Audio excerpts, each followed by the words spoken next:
Boa noite, queridos. O tema de hoje é: a quem hei de comparar esta geração? Que geração é essa? Jesus Cristo fez essa pergunta quando ele estava aqui na terra, e num contexto muito interessante, no capítulo 10 e capítulo 11 de Mateus. O texto de hoje está em Mateus capítulo 11, versículo 16. A quem hei de comparar esta geração? E aí ele fala: é semelhante a meninos sentados nas praças, gritando aos seus companheiros. Ei, eu toco flauta e ninguém dança, entoamos cânticos tristes e ninguém chora. O que é isso? O que está acontecendo? Que geração é essa? Ninguém reage, ninguém fala nada, uma indiferença total para com todas as coisas que Deus tem feito. E ele faz essa análise, da sua geração, que se aplica também à nossa geração. Vamos fazer uma oração, vamos pedir que Deus nos abençoe, nos ajude, nos dirija, para que nós possamos entender a graça de Deus, a misericórdia de Deus aqui nessa passagem, especialmente capítulos 10 e capítulo 11. Vou dar o contexto. Vamos orar? Senhor nosso Deus, nosso Pai, graças te damos, porque estamos aqui diante de Ti, na Tua presença, para fazer a Tua vontade, para buscar a Tua face, para entender os Teus propósitos para cada um de nós. Que o Senhor fale ao nosso coração nessa hora, fale ao meu coração. Te peço isso no nome de Jesus. Amém. Queridos, eu não vou cantar no início da palavra, vou direto ao estudo da palavra. Eu estou vendo a Nalva aqui, um forte abraço, Nalva. Hoje eu mandei o link bem no finalzinho, né? Foi tudo meio corrido aqui também, mas uma passagem belíssima. É um texto dentro de um contexto. Qual que é o contexto? Parece que a doutora Eliane também está aqui, lá de Natal. Qual que é o contexto? Se você ler, por exemplo, o capítulo 10, Jesus Cristo está dando instrução para os seus discípulos. E ele dá uma instrução longa, falando das dificuldades, do que eles vão fazer, como eles devem se comportar nas cidades. Ele fala que vai ter perseguição, e se acontecer a perseguição, ele tem que então, eles têm que sacudir o pó do sapato e ir para frente, tocar a missão adiante. Olha aí, a Claudete, a Ana, Francisco Bueno, o Menes está aí também, doutora Eliane, a Nalva, todo mundo está chegando.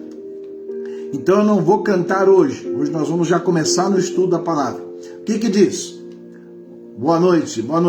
Veja, o que diz a palavra? Mateus capítulo 10. As instruções que Jesus dá aos 12.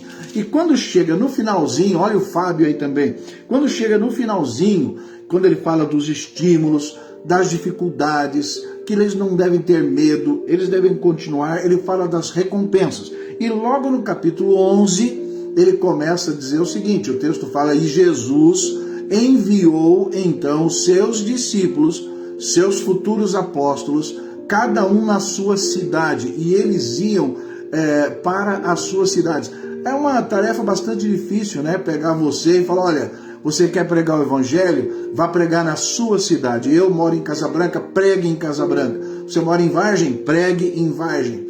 Você mora em São João da Boa Vista? Pregue em São... Mora em Natal? Pregue em Natal. E assim vai. E Jesus manda os seus discípulos para que eles preguem nas suas próprias cidades. E eles enfrentariam uma série de dificuldades.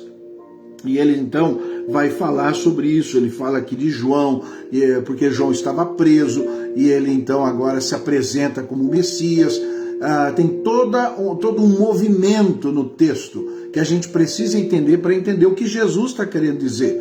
Jesus está, na realidade, estabelecendo um contraste entre João Batista, que estava terminando o seu ministério, e Jesus, que estava começando o seu ministério. João Batista acabará sendo decapitado, e Jesus, quando João Batista é decapitado, ele vai para o norte de Israel, vai para a Galileia. E lá ele começa o seu ministério público, depois ele volta com seguidores e discípulos lá da Galiléia e vem para Jerusalém para enfrentar a oposição ali em Jerusalém. Mas Jesus, nesse momento, ele faz uma pergunta: a quem hei de comparar esta geração? E ele chama essa geração de crianças, essa geração de moleques, que não tem uma postura firme. Se eu canto louvores, ninguém dança.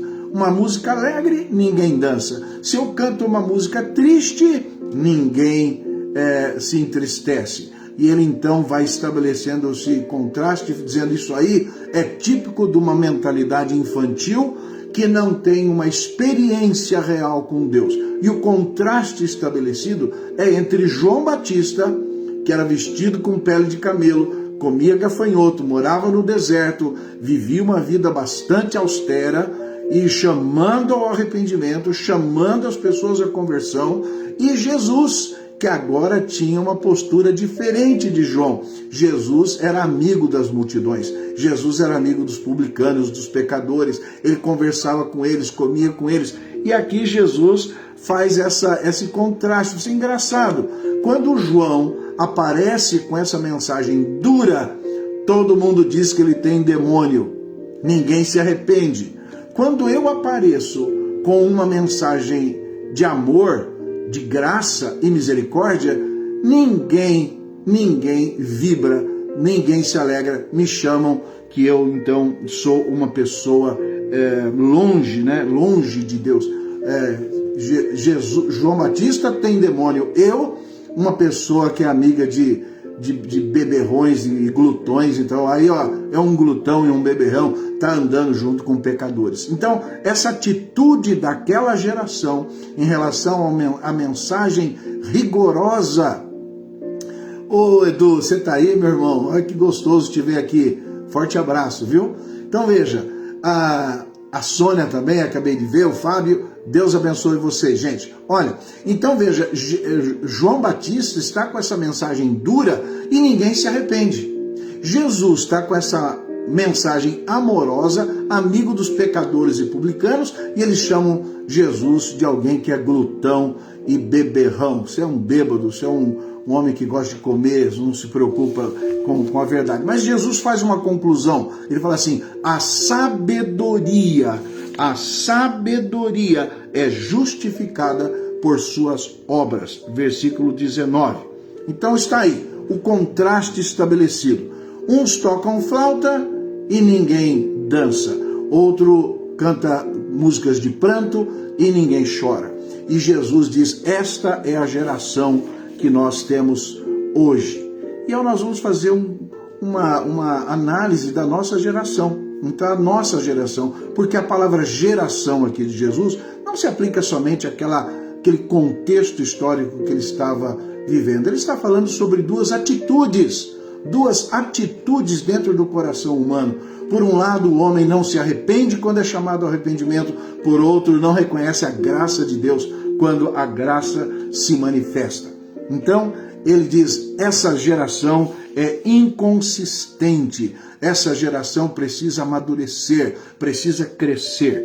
É muito importante. A quem hei de comparar esta geração? Então, em primeiro lugar, o retrato de uma geração espiritualmente inconstante. Qual que é o retrato dessa geração inconstante que Jesus aponta aqui nesse texto de Mateus capítulo 11, versículo 16?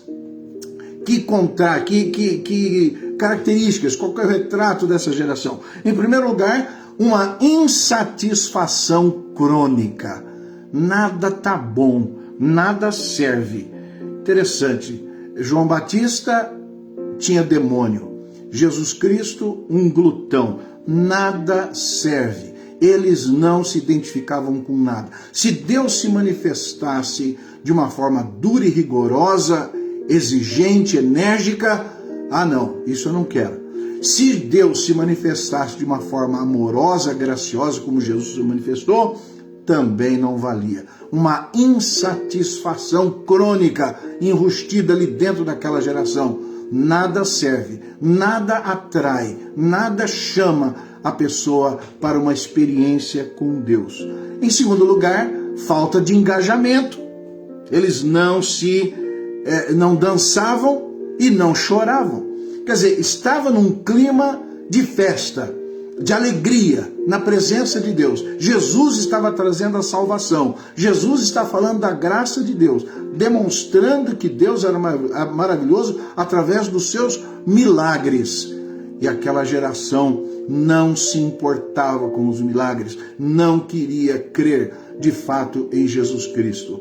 João Batista, ao contrário, vinha com uma palavra dura: arrependei-vos, falava dos publicanos, dos fariseus, falava dos soldados, falava do povo em geral, e batizava esse pessoal no Jordão, chamava todo mundo a um arrependimento, mas ninguém se arrependia. Tanto é que João Batista acaba sendo perseguido por Herodes e acaba sendo morto por pedido de uma dançarina. Ele morre e ali então acaba o ministério de João.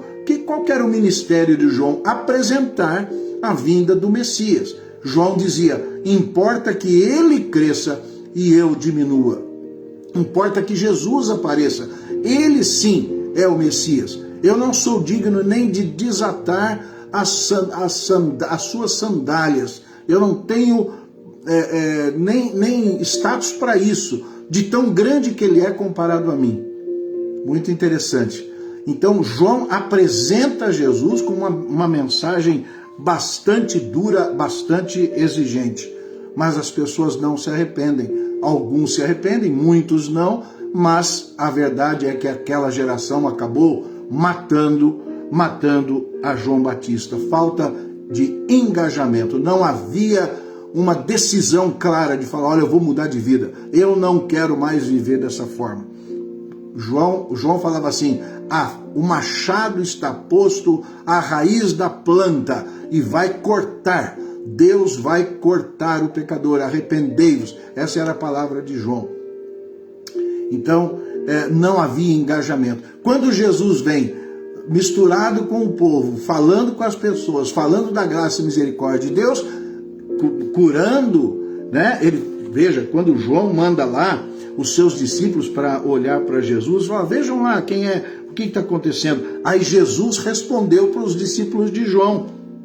Olha aqui, ó: ide, anunciai a João o que estáis ouvindo e vendo. As obras de João, arrependimento. As obras de Jesus: os cegos veem, os coxos andam, os leprosos são purificados, os surdos ouvem, os mortos são ressuscitados, e aos pobres está sendo pregado o Evangelho. Bem-aventurado é aquele que não achar em mim nenhum motivo de tropeço. Mas eles acharam. Quando Jesus apresenta toda a alegria do reino, toda a bênção de estar na presença de Deus, a salvação, as curas, os milagres, tudo que ele estava fazendo, eles ainda acharam algo para ver em Cristo tropeço. Por isso que chamaram ele de glutão e bebedor de vinho, beberrão. Aí está esse, olha, esse aí, quer dizer, essa geração não se entende. Primeiro, uma insatisfação crônica. Como nós vemos hoje, as pessoas não estão satisfeitas com nada. Parece que estamos vivendo num vale tudo. Olha, nós estamos passando por uma situação muito interessante. Esse moço que apareceu de repente na mídia, com um discurso bastante conservador sobre essa tendência de se transformar as crianças em adultos, a chamada adultização das crianças. Esse é um influenciador da mídia, né, que está na internet, está aqui para a gente ver. Esse influenciador chamado Felca, que até pouco tempo ninguém conhecia, de repente ele começa a fazer críticas a essa sensualidade exacerbada das crianças, a essa postura errada de se ficar apostando nesses joguinhos de aposta que viciam tantas pessoas. E ele então vem com aquela aparência bem moderna, ele vem de uma forma muito sincera, muito humana, falando das suas crises, da sua depressão. Ele vem falando sobre esse momento que nós estamos vivendo e como tem sido nocivo observar uma geração que aceita qualquer coisa. Uma insatisfação crônica com tudo, uma falta de engajamento. Ninguém quer assumir uma posição ao lado de Deus. E em terceiro, uma superficialidade espiritual. Pessoas superficiais querem festa, querem oba-oba, querem show, querem música, querem pulo, querem coisa, mas não tem consistência. Não é uma geração que busca profundidade, conhecimento, entendimento da palavra de Deus. Então, esse é o retrato dessa geração espiritualmente inconstante, que Jesus chama de crianças, porque não dançam na hora da festa e não choram na hora do arrependimento. Então Jesus vai fazer essa crítica que serve muito bem para a nossa sociedade. Esse significado da geração, alguém pode dizer assim, ele estava falando para a geração dele. Tá, ele estava sim falando para a geração dele, mas também estava falando para a nossa geração. Essa expressão, esta geração, é sim falando sobre ele. Inclusive, ele tem expressões no Novo Testamento onde ele fala: esta geração sofrerá as consequências da rejeição de Deus. Esta geração vai testemunhar a queda de Jerusalém. Se você pegar, por exemplo, no finalzinho do capítulo 11, do versículo 20 em diante, ele fala: ai de ti, Corazim, ai de ti, Betsaida. E ele vai falando sobre o rigor de Deus sobre essas gerações, essa geração. Falando assim, olha, e tu, Cafarnaum, você acha que você vai se elevar? Vai até o céu? Não, tu descerás ao inferno. E ele ainda fala mais duro: se em Sodoma e Gomorra tivessem feito os sinais que vocês estão vendo, eles teriam se arrependido e chorado com panos de saco e cinza, mas vocês não se arrependem. João chama com dureza, eu chamo com amor, manifesto a graça de Deus, mas vocês terão que sofrer o juízo, porque vocês estão vendo o reino, estão conhecendo a pregação, conhecendo a palavra e não se decidem. Ficam com o pé no mundo e um pé na igreja, um pé no reino e um pé no inferno. Por que você está vivendo dessa forma? Por que você vive assim? Essa geração precisa aprender a viver na presença de Deus. Então, essa geração, que é sim a geração de Jesus, que não se decidia, mesmo tendo mensagens diferentes como a de João e a de Jesus, essa geração também se aplica à nossa geração, porque nós também temos essas atitudes dentro da nossa época. Pessoas que não compram uma mensagem dura e também não compram uma mensagem amorosa. Se você fala do amor de Deus, eles vivem na licenciosidade, vivem no pecado, uma graça barata, se consideram salvos, mas junto com o pecado. E se você prega uma palavra dura, o indivíduo simplesmente se afasta, ou então se apega ao rigor da lei, passa a ser um indivíduo legalista, se achando melhor do que os outros e assim por diante, não conhecendo a verdadeira mensagem do Evangelho. As gerações têm agido dessa forma diante da mensagem, seja ela dura, seja ela amorosa, seja ela de arrependimento, seja ela de misericórdia e graça. É assim que nós temos visto essas gerações. E Jesus fala: a quem hei de comparar esta geração? A crianças que ficam lá com o beiço fechado, com a cara amarrada, que simplesmente não reagem, não tem tem uma insatisfação crônica, tem uma falta de engajamento e uma superficialidade espiritual, porque fica julgando a forma e não o conteúdo.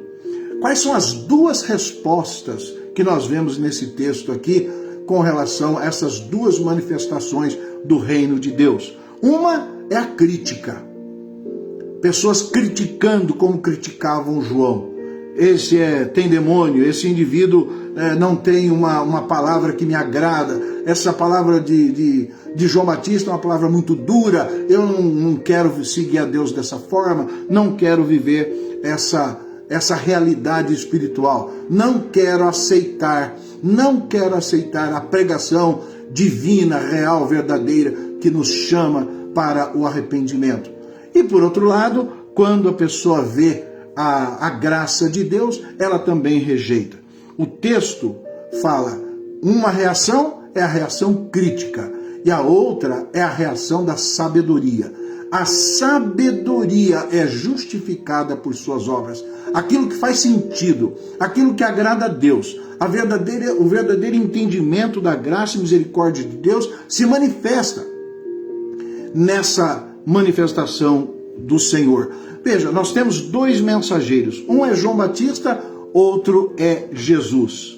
O estilo de vida de João é um estilo austero, de jejum, vivendo no deserto, mal vestido. Jesus está na cidade, Jesus está nas festas, participando das conversas. A acusação que eles fazem é de que João tem demônio, mas Jesus é um glutão e bebedor de vinho. Está aqui nos textos, versículo 18, versículo 19.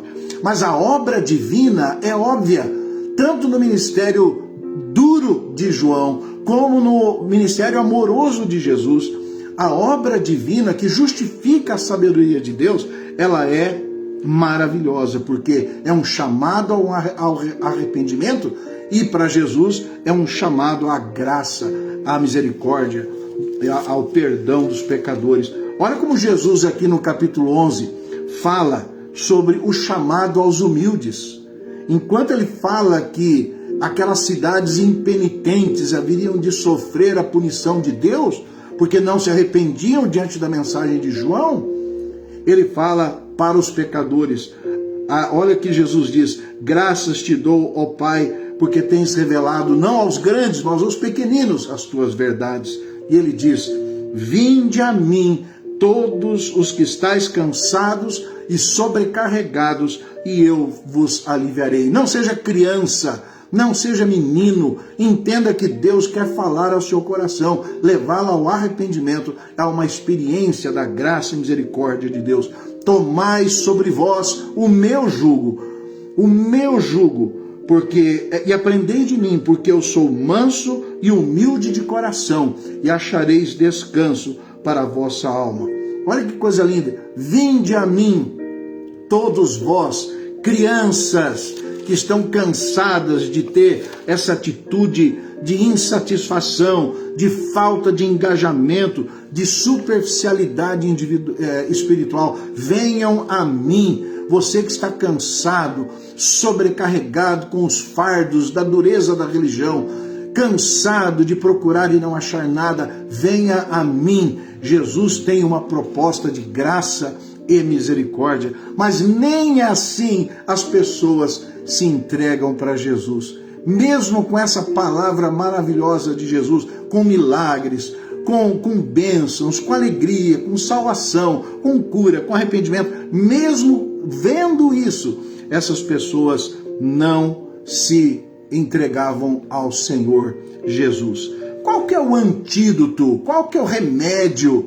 Estou vendo o Mião aqui olhando, é farmacêutico. Qual que é o antídoto contra essa geração inconstante, que não se decide, que não se define por Deus, pelo reino de Deus? Primeiro, conheça a sabedoria de Deus. Deus é soberano, Deus se manifesta em todos os lugares. Às vezes a gente fica julgando aquela igrejinha simples, que tem alguns costumes, e nós ficamos admirando a outra que é mais rica, que tem uma outra perspectiva, tem uma perspectiva de classe média alta, a outra de classe média baixa, e você fica se comparando e não percebendo que o que realmente interessa é o arrependimento e a graça de Deus. Reconheça a soberania de Deus atingindo todas as camadas, todas as pessoas. Você precisa reconhecer que Deus age na vida de todas as pessoas, mesmo que sejam diferentes. Em segundo lugar, valorize a substância e não a forma. Tem gente que vai para a igreja porque lá é bonito, porque lá tem música, porque lá tem gente jovem, ele vai atrás da forma, ele vai atrás da casca, ele vai atrás daquela superficialidade espiritual que é oferecida a um mercado religioso. O indivíduo coloca pessoas bonitas lá na frente, coloca som, luz estroboscópica, coloca tudo que possa encantar uma geração e assim produzir um efeito espiritual superficial na vida da pessoa. O que a pessoa precisa é ter um encontro com Deus, seja na dureza da pregação de arrependimento, seja na bênção da pregação da misericórdia, da graça e do perdão. Mas o indivíduo tem que ultrapassar essa exterioridade, essa superficialidade, essa observação da forma da igreja, para ver a essência, porque o que interessa é aquela irmãzinha que crê, é aquele irmão que crê, aquele jovem que se arrepende, que ora, que lê a Bíblia, que evangeliza, que vibra com o Evangelho. É isso que você precisa descobrir no coração das pessoas. Valorize a substância e não a forma. E em terceiro lugar, esse antídoto tem que ter a maturidade. Você precisa aceitar o apelo de Jesus à sua maturidade. Você precisa amadurecer.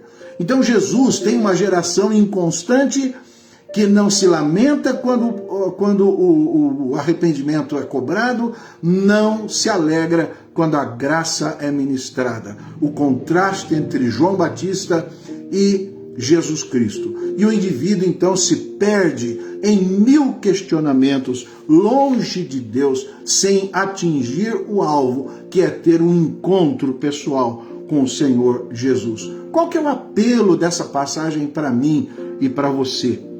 Nós precisamos entender que Deus tem um plano para nós. Quando se fala de João, muitos falam que ele tem demônio, mas vou dizer uma coisa, muitos profetas vieram antes dele, mas ele é maior do que todos os outros que vieram antes dele. Agora eu digo uma coisa, no reino de Deus é maior do que João.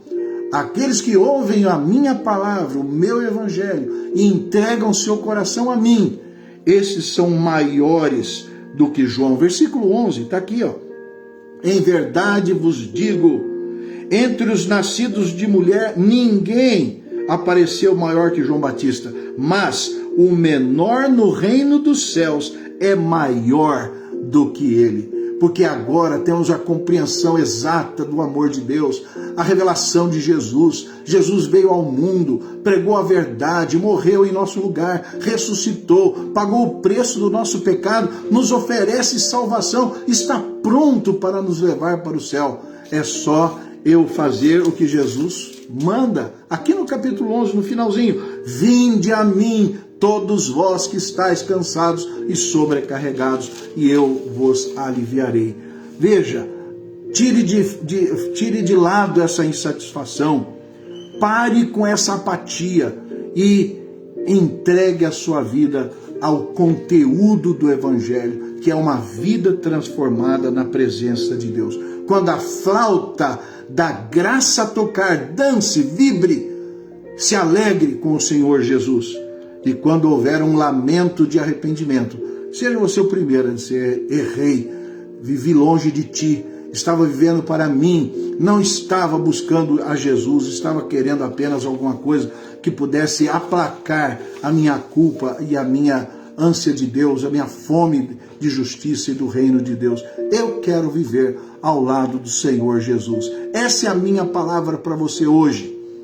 Jesus veio ao mundo para tirar de nós essa apatia, essa indiferença, essa falta de engajamento. Ele quer que você diga, Senhor Jesus, eu até hoje não tinha compreendido o teu amor por mim.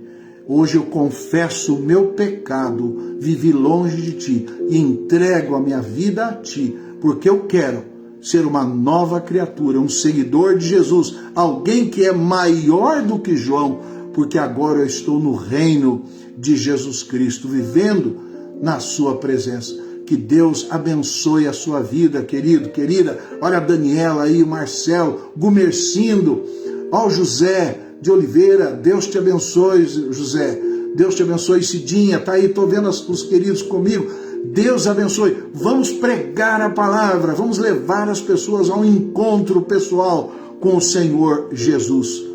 Não há nada melhor do que entregar a vida, a nossa vida a Jesus. Fazer aquilo que Jesus quer, aquilo que Ele pediu que fizéssemos, que nós entregássemos a nossa vida a Ele, para não sermos contados com aqueles que vão ser julgados num juízo eterno, mas salvos da presença do Senhor Jesus.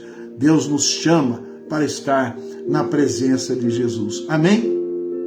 Que Deus abençoe você. E quando a gente parar aqui, eu vou pedir que você compartilhe essa mensagem no seu Facebook, que muitas pessoas conheçam a palavra de Deus. Entregue a sua vida a Jesus, deixe Ele te usar, vibre com toda a vibração nas coisas boas, se arrependa naquilo que você precisa, mas olhe para Jesus e continue fazendo a vontade dEle. Porque Jesus, para aqueles que têm ouvidos, como o texto diz aqui, ó, aqueles que têm ouvido, versículo 15, quem tem ouvidos, ouça aquilo que eu estou falando, ouça, entregue a sua vida ao Senhor Jesus. Amém? Vamos orar?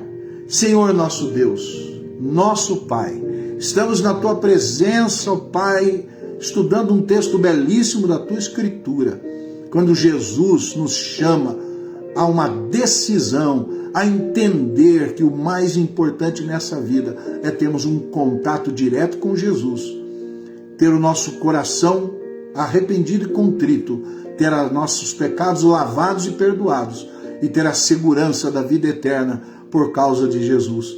Ajuda-nos, ó Deus, a entender o Teu Evangelho. Te pedimos isso no nome de Jesus, o nosso Senhor e Salvador. Amém.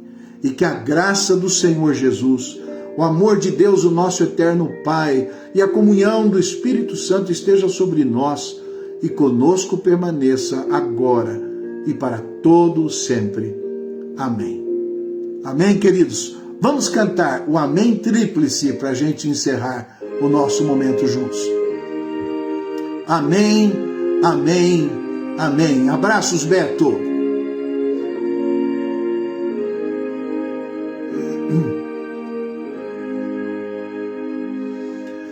Amém, amém, amém.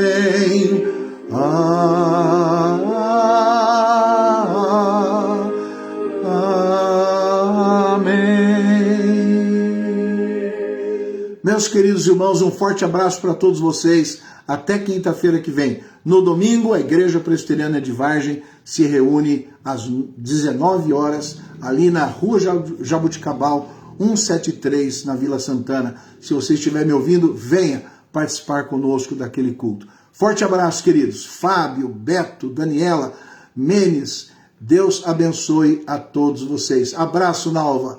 Dá um abraço para todo mundo aí da igreja, viu? Olha a Mônica também, tô vendo aqui agora. A Ana, minha esposa, vou te abraçar daqui a pouco, viu, Ana? Deus te abençoe, meu irmão. Vamos juntos ao lado do Senhor Jesus. Amém? Fiquem com Deus.